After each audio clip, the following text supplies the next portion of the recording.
Darkness at Thunder Mountain, Chapter 11. Okay, now for the gross part. Weston pulled his camouflage knife from his pocket and handed Lacey the flashlight.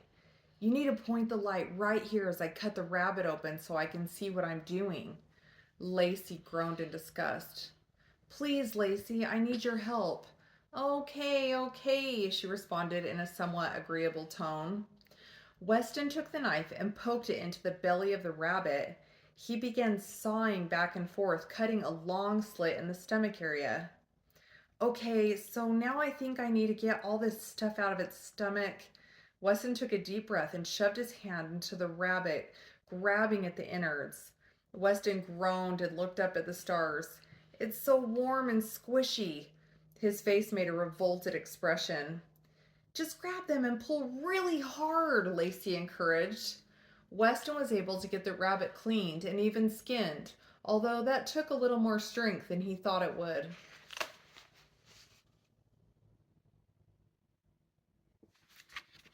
By now, the fire offered plenty of heat and the rabbit was being cooked on a giant skewer above the flame. Weston and Lacey shared the last bottle of water as they sat and reminisced about being home. I'd love to be watching Netflix right now, Lacey said. Or playing Xbox, Weston added. Or eating some Texas sheet cake with a big glass of milk, Lacey exclaimed for Weston's benefit because she knew how much he loved Texas sheet cake. Weston's mouth began to water, and he swallowed the saliva that had built up so quickly after thinking about his favorite chocolate cake. The rabbit meat started to look dark and dry. I think it's done, Weston said as he poked the meat with his finger.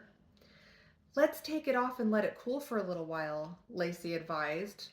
After a minute, they each began to take turns pulling meat off the bones and eating.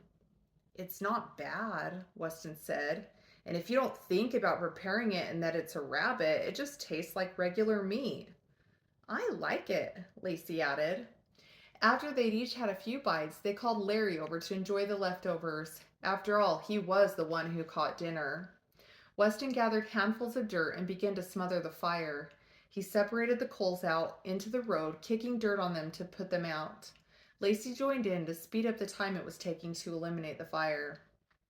In the distance, they could hear whistling. They both stopped kicking the dirt and listened intently. That's a man's whistle, Lacey noted. Yeah, it is, Weston agreed while still trying to pick out the tune. And he's whistling a song, Lacey said. Yeah, I hear it. It's Twinkle, Twinkle, Little Star, and it's getting closer, Weston said as his heart began to race and his stomach began to knot up. We aren't waiting around to put out these coals. We're leaving now. Weston zipped up the backpack and grabbed the flashlight off the ground, pulled Lacey by the hand, and yelled, Run!